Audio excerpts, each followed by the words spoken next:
Akhil Marar T20 വിട്ടിരിക്കുകയാണ് guys. അഖിൽ മാരാരുടെ ശബ്ദരേഖ പുറത്തുവിട്ട് 2020 സെൻട്രലിന്റെ ഏതെങ്കിലും ബോർഡോ കാര്യങ്ങളോ നമുക്ക് വേണ്ടി അത് ചോദിച്ചു വാങ്ങണം. എന്റെ പല സുഹൃത്തുക്കളും ഞാനുമായിട്ടാകുന്നു. പലരും ഞാൻ എടുത്ത തീരുമാനത്തോട് വിയോജിച്ചു.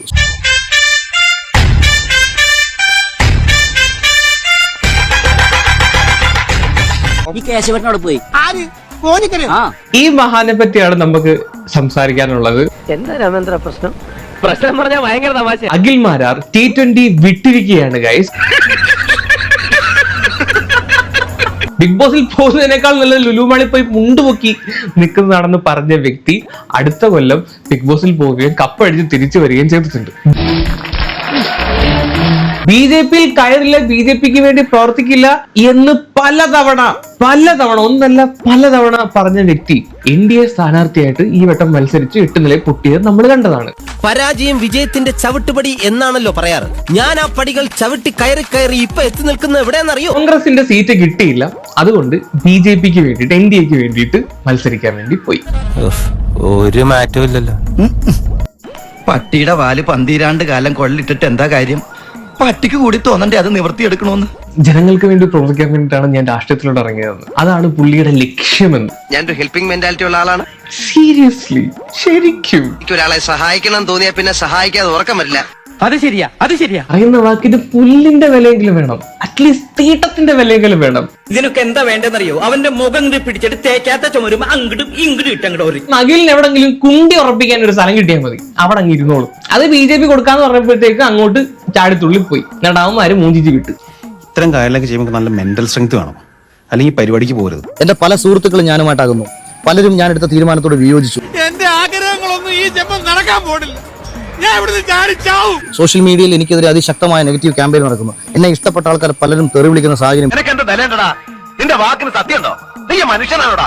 മനുഷ്യനാവോടാ ആദ്യം, എന്നിട്ടുണ്ടാക്ക് നിലയും വിലയും. അപ്പൊ ഇവിടുത്തെ ശരിക്കും പ്രശ്നം ഇതാണ്. അഖിൽ മാരാർ പറഞ്ഞ കാര്യങ്ങളൊന്നും അല്ലെങ്കിൽ അഖിൽ മാരാറിന്റെ ആവശ്യങ്ങളൊന്നും സാബു ജേക്കബ് മുഖവരക്കെടുത്തില്ല, മൈൻഡ് പോലും ചെയ്തില്ല.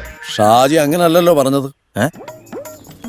ഷാജി അഖിൽ മാരാരുടെ ശബ്ദരേഖ പുറത്തുവിട്ട് 2020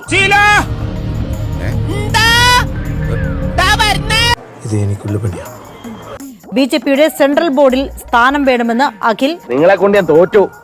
സാബു ജേക്കബ് വഞ്ചിച്ചെന്നാരോപിച്ച് കഴിഞ്ഞ ദിവസം അഖിൽ മാരാർ 2020 വിട്ടിരുന്നു. തടിയാണെങ്കിൽ ഒരു പണിയെടുക്കാതെ മര്യാദയ്ക്ക് സുഖമായിട്ട് കഴിയായിരുന്നു. ഒറ്റയടിക്കല്ലേ തെളിഞ്ഞു വന്ന ലൈഫിന്റെ ഫിലമെന്റ് അടിച്ചു പോയത്. രാഷ്ട്രീയ പാർട്ടിയുടെ കൂടെ നമ്മൾ തുടരണമെങ്കിൽ കൃത്യമായ അക്കോമഡേഷൻ ഉണ്ടാവണം. ഇത് ഞാൻ വളരെ ഓപ്പണായിട്ട് പറയുന്നതാണ്. അത് ഇത്രയും വലിയ ഗതികെട്ടവൻ ഈ ലോകത്ത് വേറെ ആരെങ്കിലും ഉണ്ടാവും എന്റെ കർത്താവേ. അതായത് അത് സാമ്പത്തികമായിട്ടാണെങ്കിലും അക്കോമഡേഷൻ, കാരണം നമുക്ക് ജീവിക്കണം. നീ ഒരു സൈക്യാട്രിസ്റ്റിനെ കാണുന്നത് നല്ലത്. ഞാൻ ആ രീതിയിൽ ജീവിച്ചു വന്ന ഒരാളാണ്. ഞാൻ ഒരു കോടീശ്വരനാണ്. വേൾഡിൽ ഇതുപോലത്തെ ഒറ്റ പീസേ ഉള്ളൂ. എന്റെ ലൈഫ് കൊണ്ടിട്ട് ഞാൻ കോൺഗ്രസ് എന്ന് പറയുമ്പോൾ നാഷണലിസ്റ്റ് പാർട്ടിയാണ്, BJP എന്ന് പറഞ്ഞാൽ നാഷണലിസ്റ്റ് പാർട്ടിയാണ്. ആ ജ്യോത്സ്യൻ കാറ്റുപായ ഗോപീകൃഷ്ണനെ ഒന്ന് വിളിക്കണം.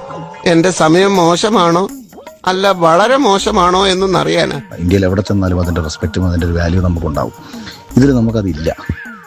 നിനക്ക് പറ്റൂലേ, കളഞ്ഞിട്ട് പോടേ. പിന്നെ അതല്ല എന്നുണ്ടെന്നുണ്ടെങ്കിൽ ഏതെങ്കിലും ബോർഡോ സെൻട്രലിന്റെ ഏതെങ്കിലും ബോർഡോ കാര്യങ്ങളോ എന്തെങ്കിലും തരണം, വെറുതെ അല്ലല്ലോ, ഇരന്നിട്ടല്ലേ. സെൻട്രലിന്റെ ഏതെങ്കിലും ബോർഡോ കാര്യങ്ങളോ നമുക്ക് വേണ്ടി അത് ചോദിച്ചു വാങ്ങണം. നിങ്ങക്ക് നാണുണ്ടോ? സമി അവൻ ഭയങ്കരമാ വളർന്നിട്ടാ. കാരണം നഷ്ടങ്ങൾ മാത്രമേ ഉള്ളൂ.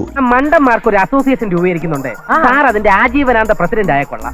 ഇത് ഈ തീരുമാനം യഥാർത്ഥത്തിൽ ഞാൻ പറഞ്ഞല്ലോ, ഒരിക്കൽ കൂടി ഞാൻ പറയുന്നു, ഈ തീരുമാനം എടുക്കാനുള്ള കാരണം കൊട്ടാരക്കര സീറ്റ് എന്നുള്ളത് മാത്രമായി.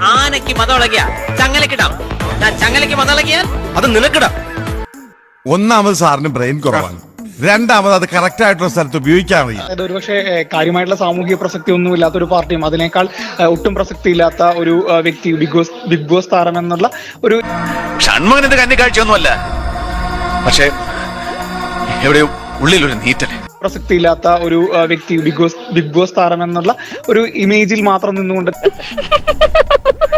ഒരുപക്ഷെ കേരള രാഷ്ട്രീയത്തിൽ ഇത്തരത്തിലൊരു ബിഗ് ബോസിന്റെ നിലവാരത്തിലേക്ക് വില കുറഞ്ഞ തരത്തിലേക്ക് കൊണ്ടുപോകുന്നു. താനൂർ ചക്ക ദിനം ചെന്നപ്പോ ചക്കയെല്ലാം തമ്പാനൂർക്ക് പോയെന്ന് കേട്ടു. തമ്പാനൂർ ചെന്നപ്പോ മാവിൽ ആ ചക്ക കായ്ക്കും. ഏതായാലും അഖിൽ മാരാർ ഈ ഓഡിയോയിൽ പറയുന്നത് ഒരു പാർട്ടിയിൽ ചേരുന്നതിന് പദവിയോ സമ്പത്തോ വേണം. അവസാനം നീ കരയും മോനെ. അനുഭവം കൊണ്ട് പറയുന്നതാണ്. അല്ലാതെ ഒരു അക്കോമഡേഷൻ, സാമ്പത്തികമായിട്ടുള്ള അക്കോമഡേഷൻ ഇല്ലാതെ തനിക്ക് മുന്നോട്ട് പോകാൻ പറ്റില്ല. അപ്പൊ ഇവനൊരു പാൻ ഇന്ത്യൻ അലവലാതിയാണല്ലേ? ഇല്ല എന്ന തരത്തിൽ ഒരു വിലപേശൽ നടത്തിയിട്ടാണ് പാർട്ടിയിലേക്ക് പ്രവേശിച്ചത് എന്നാണ് 2020 ഈ ഓഡിയോയിലൂടെ കൃത്യമായിട്ട് അടയാളപ്പെടുത്തുന്നത്. വെറും വാഗ്ദാനം കിട്ടുകയില്ല. പ്രധാനമായിട്ടും ഇതിൽ പറയുന്നത് ഒന്നുകിൽ സാമ്പത്തികമായിട്ടുള്ള തനിക്ക് ആനുകൂല്യം ഉണ്ടാകണം, സജി വീട്ടിൽ തന്നെ ഇരുന്നാ മതി, നീ പുറത്തോട്ടൊന്നും ഇറങ്ങാൻ നിൽക്കണ്ടാട്ടാ. അല്ലെങ്കിൽ സാധാരണഗതിയിൽ BJPയോ കോൺഗ്രസോ പോലെയുള്ള ഒരു പാർട്ടിയിൽ ചേരുമ്പോൾ ലഭിക്കുന്ന ഒരു സ്വീകാര്യത 2020 ചേരുമ്പോൾ ലഭിക്കില്ല. ഫ്രാഡുകൾക്ക് ഈ രാജ്യത്ത് രക്ഷയുള്ളൂ. എന്നിട്ടും എന്തുകൊണ്ട് സാറ് രക്ഷപ്പെടുന്നില്ല എന്ന് ചോദിച്ചാൽ സാറിന്റെ ഫ്രാഡ് പണികൾ സന്ദർഭത്തിനൊത്ത് ഉയരുന്നില്ല എന്ന് ഞാൻ പറയും. അതുകൊണ്ട് തന്നെ ഒന്നുകിൽ സാമ്പത്തികമായിട്ടുള്ള ഗുണം ലഭിക്കണം, അതല്ലെങ്കിൽ കേന്ദ്ര സർക്കാരിന്റെ ഏതെങ്കിലും സെൻട്രൽ ബോർഡുകൾ, കേന്ദ്ര സർക്കാരിന്റെ കീഴിൽ വരുന്ന വിവിധ ബോർഡ് കോർപ്പറേഷനുകളിൽ ഏതിലെങ്കിലും തനിക്ക് പദവി ലഭിക്കണം. കള്ളനവൻ പെരുങ്കള്ളൻ. ആശാന്റെ കഴിവെച്ച് നോക്കുമ്പോ ആശാൻ ഈ ലെവലിൽ അറിയപ്പെടേണ്ട ആളല്ല, കുറച്ചും കൂടി ലോ ലെവലിൽ അറിയപ്പെടേണ്ട ആളാണ്. അതിനു വേണ്ടിയിട്ട് 2020 നേതൃത്വം ഇടപെടണമെന്ന ഒരു ആവശ്യമാണ് ഈ ഓഡിയോയിൽ ഇവിടെ വ്യക്തമാക്കുന്നത്. ഇവനെന്താ വല്ല വട്ടുണ്ടോ? അതൊന്നും എനിക്കറിയാൻ മേല. അതെ, ഞാൻ പോകുന്നു. പോയിട്ട് വലിയ കാര്യം ഉണ്ടായിട്ടല്ല, പക്ഷെ നിക്കാൻ നേരമില്ല.